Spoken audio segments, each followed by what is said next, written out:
All right, great. We're live. Adam, so great to see you on video again. Brilliant. Yeah, let's make this work and just let's see what feedback we can get.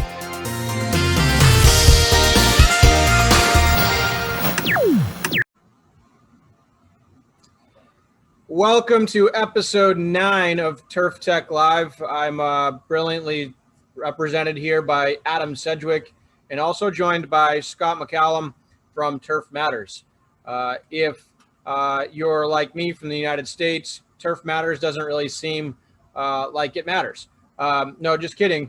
It does matter. It's a publication, and there's a lot of respect that we as industry professionals owe, I think, to anyone that is willing to put their pen to the paper and put a publication out for us to read through. So we're going to cover a couple of, nice topics today. Mainly, this is Turf Tech Live, so we talk a lot about technology and how it is helpful for you as the user. So Scott, thanks for joining us. Nice. Good morning to you and good afternoon to Adam. Thank you very much for having me. Adam, always a pleasure. I love the red sweater. It really suits your face well. You look great. So It was the best out in my cheeks, I think.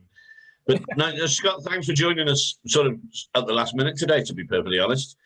Jay and I, we're on episode 9 now of the Turf Tech Live channel that we do on a Friday afternoon.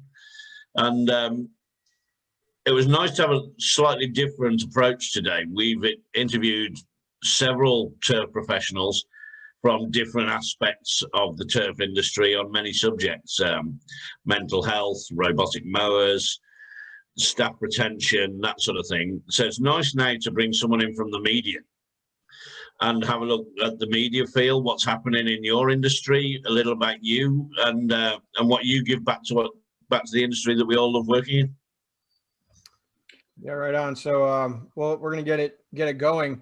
Scott, how did you get into turf? Into turf? Well, it's a stress. I trained as a journalist, and I was a regular newspaper reporter for the first 5 or 6 years. And then I always loved sport, and I thought, well, what's the best sports job to do? And I thought, well, football, soccer, you're always sitting in a stadium. The stadiums all look more or less the same. You're staring at the same patch of grass. Golf was the one, because every golf course is different, different parts of the world, different opportunities. So I tried to get into golf, and I became assistant editor of Golf Monthly magazine, a very well-respected publication over here in the UK. And I worked there, based in Scotland, for 4.5 years. And then I wanted to stretch my capabilities a little bit, and I got a job as Deputy Director of Communications for the European Tour, based down at Wentworth. And I went down as deputy, and 9 months later I was promoted to Director of Communications, a big leap. I was still in my 20s at the time. And I carried on that job for a couple of years.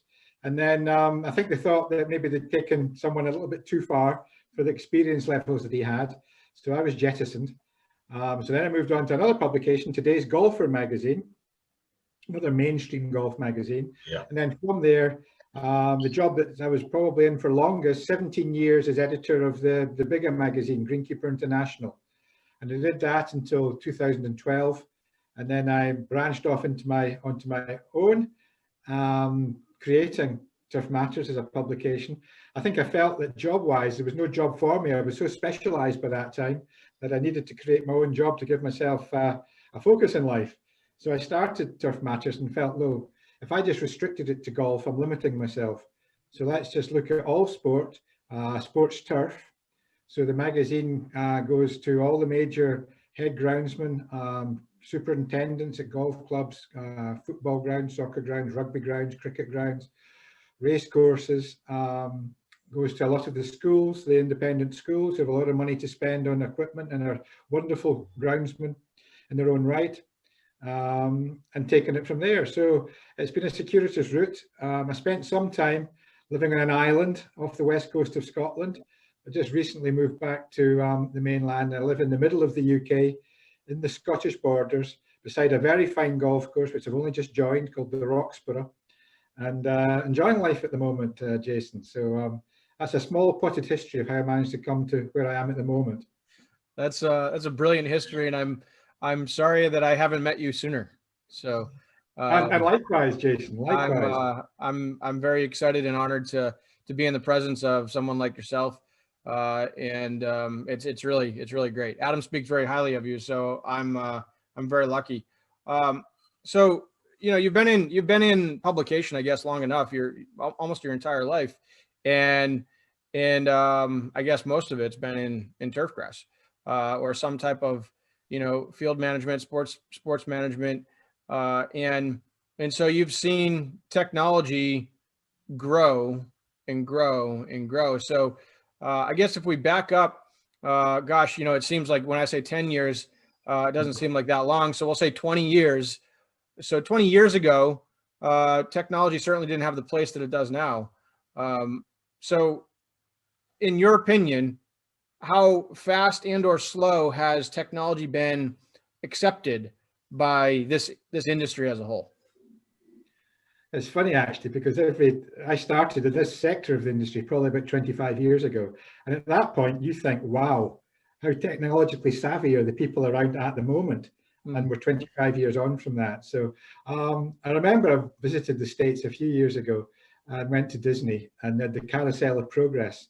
And every generation thinks they're as far forward as they're further forward than the previous. So everybody thinks they're cutting edge. Yep. But you're right. I mean, it has moved forward. And I think what's happened, particularly in the UK, Jason, is the fact that it's much more of a formalized career now. It used to be the son would follow father and father followed grandfather, and they learned on the knee of the generation before. Now it's far more formal. It's far more scientifically driven. We haven't lost the art, and I hope we don't ever lose the art totally. But I think it's always handy now, and it's down to what Adam's doing with soil science. You're giving people the backup, so when they turn up at committee meetings and speaking to the board, they've got the stats and the backup to justify what they've been doing, how the money's been spent. So I think that's a huge area of improvement, which has probably come in the last 20 years. We've seen that. I mean, when it comes to cutting grass, fundamentally, it's always been the same. The mowers are changing. We're getting more electric mowers now, hybrid mowers. But the fundamental process of cutting grass is always cylinder or rotary. Doesn't change much in that regard. And mowers look very similar to when they were first came out from budding all those years ago. Haven't changed dramatically in that time. Although what does happen is they give you more information on the consoles these days. But other areas like phrase mowing and things like that has come in the last while. Retardants like Primo Max has come in the last while, all just to help.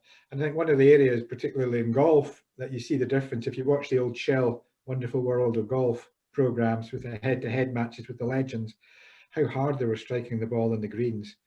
And now, I mean, I remember I was lucky enough to go to the US Open. I'm showing my age again now, in '94 at Oakmont. In very, very hot weather. I remember sitting on the end of my bed and watching O.J. Simpson's car chase. But then I used to be in awe of how long a putt took. It could be 30 seconds. The ball was just running forever. And that wouldn't have happened 20 years before that. Yep. So yes, technology's come along a long way. It's not, we can't expect perfection because it's an outdoor game, but that's what we've got to make sure that the flaws and blemishes of golf courses are still allowed to be there, but that doesn't stop progress going on. It's nice to see the technology's taking different spurs as well, especially in the mower side. You've got amazing developments, not endorsing, but the fantastic InfiniCut machine. And then you've got robots. And so there's a real choice on where you take this technology. One thing I'm really interested in now is, from your seat, being multi-spectrum within the sector, do you think one side of turf management's taking technology better than the other, or quicker? Sort of, is golf taking it up quicker than the stadium guys, or is it about even, do you think? I think stadiums have always had the difficulty of how to grow grass in what amounts to a toilet bowl. That's why I visited the Millennium Stadium not long after it was built, and they were replacing the pitch 2 or 3 times a season. When stadium lighting came in, that was a huge quantum leap for stadiums, I do believe. That's helped a long way. When it comes to the golf side of things, they do. I mean, it's a lot of it's budget related because budgets are tight at the moment, and some of the new technology is out there, but clubs can't always afford it. But they are getting there. So one side taking it ahead of the other, I wouldn't like to come down on one side or the other. I think they do have professionals in the industry now who are happy to embrace technology, but sometimes convincing the bean counters, the money men, that the newest technology is the rate to go. Sometimes they wait to be not the first adopters, but the second adopters. Yeah, there's an element of fear there. It's sort of, with all technology is generally there to improve efficiencies, and efficiencies lead to saving money generally. So some of these league football clubs, some of the lower budget golf courses, you can see where they would possibly gain more by embracing technology than some of the high budget premium courses and stadiums. But for them, budgets are so much tighter. It's the fear of it not working. Yeah. So they'll wait for the premium brand to take it up, see what they gain, and then follow suit. Well, in my eye, they've kind of missed a few years then where they could have been saving money sooner. And that's where people like Jason and myself come in to try and, yes, we're salesmen, but at the same time, we work in this industry for the love of the industry, the same as you do, Scott. And we're just trying to pass over a general message week on week to not change what people do. Because like you said, rightly so, it's an art form that we don't want them to lose. We just want them to become more efficient at it. We just want to help them do that. What I sometimes fear is that how much more pressure does society have to put on that attention to detail? It's how immediate does it need to be? And when the more immediate it becomes, the less of the art form they chase. And it's all too often that I managed 36 holes of golf for 10 years. And people would say, well, how do you know it needs that? It's like, well, I talk to the turf. I don't really pull samples. I don't care about numbers. I know that my turf needs this. And that's the art form. And now, you fast forward 10, 15, 20 years, and it's like, well, I know it needs this because my meter says that, or I know it needs this because my drone says that, or I know it needs this because records from last month tell me otherwise. And all of that's great, but we've, like you kind of raised this point, it's become a more professional type of career. It's, you love science, you love outdoors, and you've married the two, and you're now also a business, person that can elevate their game. And so, I don't think that technology is making the industry worse. I think it's continuing to advance, but it frightens me sometimes at how society has that expectation of, well, we want the answer now, or we want the answer yesterday. So my next question kind of touches on that. Where do you see technology as a functioning part of today's environment in this industry? Do you see it none, which that's not obviously the answer because we've touched on it, somewhat or necessary? And where do you see it versus where a majority of the user base sees it? I think it's an industry where, and 50 years ago, people would be astonished to think it, that it's probably one of the more technologically savvy industries out there. They're embracing what's out there, embracing the new technology is there, and people who maybe came into the industry as people, outdoor lovers, are discovering that they have to dig inside their brains to see what other skills they have, because they need to be a little bit technologically savvy at the same time. And the combination of someone who has the outdoor skills, the love of the outdoors, with the other side of the coin, which is the technology side, I'm always in awe of course managers, course superintendents, the range of skills they have at their fingertips. They're practical people, but they also have the empathy. They have the people skills. The range of skills they have are the equal of the range of skills that people have in most professions. So the answer to your question, Jason, is yeah, I think it's towards the top end of where technology and the human being combine. Yeah, well, that's I always throw in the fact that this industry is quite unique through its education. The big thing, organisations, associations like the GCSAA, bigger, the GMA, they heavily promote their own educational practices within, and it's like kids now. It's sort of 13-year-old children are using PCs better than we can now after we've been using them for a few years. So if they're coming through the education programs with technology at the forefront of education, it can only be for the better good of the industry. It is life rather than something that when we started, it was an add-on to what we were doing in life. It is fully embraced in our entire living existence now. You can't go anywhere without some element of technology coming with you. Yeah, this is almost like your fifth limb. Well, it really is. It's you check for your keys, your wallet, your cell phone, and now, you know, with COVID, you have to check to make sure you have your mask. But that aside, it's that cell phone technology, that piece, you have to be willing to adapt, even though society might be pushing you and pushing you and pushing you.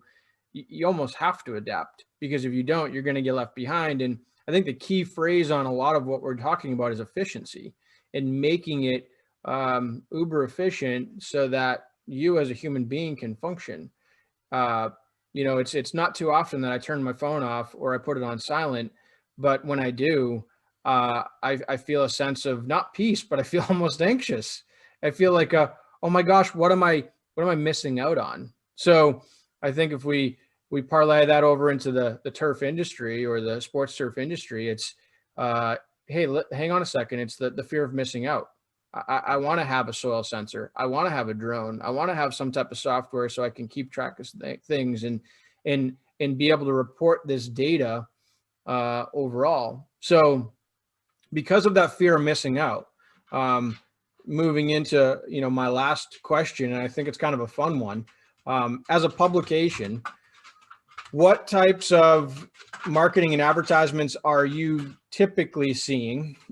And then what percentage of those are tech related? Because of that fear of missing out, are the tech companies, the techies, the robotic mowers, the soil sensors, the softwares, or are they more like mainstream, like, no, we don't need the publication. We're just going to go pitch it on our website and on our social media platforms and other forms? Just curious. I think we're all learning how to go ahead. I mean, a lot of newspapers now are online, but they're monetizing it. It's a tricky bit. And that's why a lot of them are struggling down those lines. We're not quite, we don't have the same difficulty in our sector. I mean, technology-wise, I would struggle to have coped in lockdown without what we talked about, the phones, the laptop, all these things.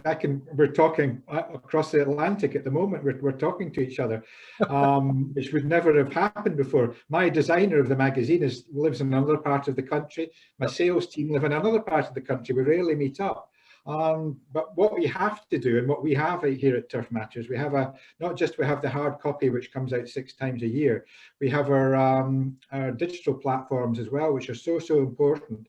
Our Instagram or Facebook or Twitter, YouTube channel as well. We've got our own YouTube channel. The people who are coming to see us, I think I spoke to our advertising executive, Marie, recently, and she says this year, although it's been a tough year, obviously it's been a tough year, I think we've had at least 18 new advertisers this year. And a lot of those guys are coming from the more modern, the technological side of the industry. It's not just the old fail-safes who are getting adverts from all the time. People do feel that we've got to build a loyal base. So we can say when we go to, or an advertiser asks us, if we take an advert on your website, how many people will see it? Yeah. And we've got to work hard to make sure that we've got the figures that impress them and Yep. make sure that they want to come and join us. It's not like the Kardashians. We've not got millions. Jason Bieber, we've not got billions. But in terms of our own sector, we do very well in that regard. But you've got to have people that appreciate the figures we're talking about are impressive, even if they don't measure up to the Kim Kardashians and the Justin Biebers of the world. Well, I think it's also something that doesn't need to be really stated, but it's you as a person too, and it's the long tenured track that you've followed, and it's your following, and it's it's Turf Matters by Scott MacCallum. It's, there's a following that you've obviously brought up and brought on too. Yeah, Turf Matters is a great publication. However, it's what type of content are you putting in there? And if I'm a techie, I'm just throwing this out there. If I'm a techie, I'm probably not going to read a physical paper copy. And why? Why people are like, well, why wouldn't you want to read a physical copy? Because I can look it on my phone, or I can look it up on the internet, and that's where my mind drives me. And more importantly, how fun would it be to run an advertisement that is web-based, that's, a video of some sort? And so just, topic for discussion, certainly not anything that's so. Obviously you've built up, quite a rapport of advertisements, but what percentage of that is tech-based? It's a difficult one sprung on me like this, Jason. I couldn't honestly tell you, but what I would say is that it's growing. It's certainly growing. And the point you made about you not being a paper person, that's the balance we've got to strike, that you've got to ride both horses, because there are an awful lot of people who are the complete opposite of you. Yep. And a lot of the advertisers actually want to see their advert in a tangible form, not on the ether on a screen somewhere. So this is the moving from one side to the other. I'm sure in 10, 15 years time we're talking, and Turf Matters might not exist in paper form, and everything will be on digital. But we're in the transition stage at the moment. Yep. That's the tricky bit. It's working, knowing how much to let go of one and how much to embrace the other. Not just for our own side, the advertiser side, but for the end user, the people like you who still quite like to have a sit down in the mess room and read a magazine in its paper form. Yep. So we're going to try and keep both at the moment. Yep.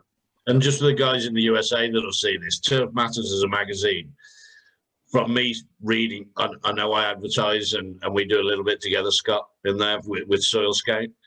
But the thing I like about the Turf Matters publication is it's so broad spectrum within the industry that the golf guys can have a little bit of read about what the football guys and the rugby guys and the school guys and the racing guys are doing.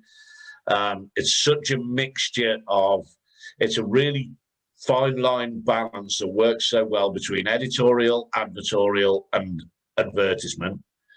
Nothing outshadows the other, and the content is always good and topical for whatever's happening for that 2-month period.